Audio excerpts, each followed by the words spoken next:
Assalamualaikum warahmatullahi wabarakatuh. Hai teman-teman, selamat datang di channel YouTube Rahjana 91. Apa kabar hari ini? Semoga kabar kalian dalam keadaan sehat walafiat ya teman-teman.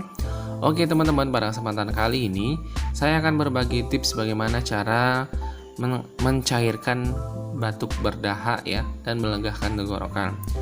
Bahan-bahannya cukup mudah sekali dan sangat gampang sekali kalian cari ya. Saya menyediakan teh sariwangi, tapi pada kesempatan kali ini teh sariwanginya sudah saya seduh, sudah saya larutkan dengan air yang hangat agar mempersingkat durasi video ya. Kemudian saya juga menyediakan madu TJ ya teman-teman. Madu TJ ini banyak sekali manfaatnya karena kandungan vitamin B kompleksnya sangat tinggi ya dibanding dengan madu-madu lainnya. Saya juga menyediakan jeruk nipis ya.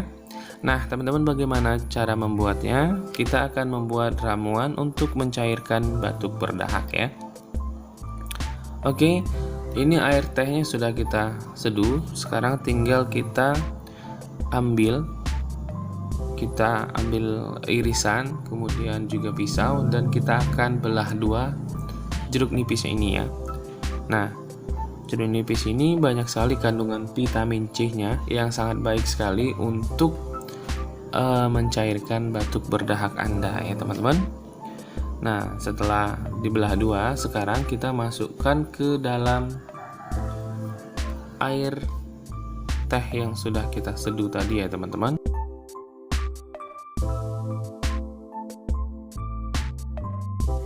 Oke, setelah semuanya masuk, setelah semuanya diperas ke dalam teh, kita aduk, kemudian kita tambahkan dengan 1 sendok madu ya.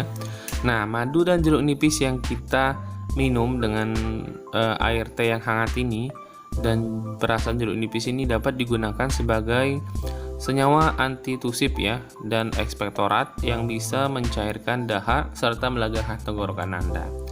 Dan lakukan ini secara rutin selama 3 hari berturut-turut untuk mencairkan batuk berdahak. Oke teman-teman, selamat mencoba di rumah, cukup mudah dan simpel sekali ya. Terima kasih. Wassalamualaikum warahmatullahi wabarakatuh.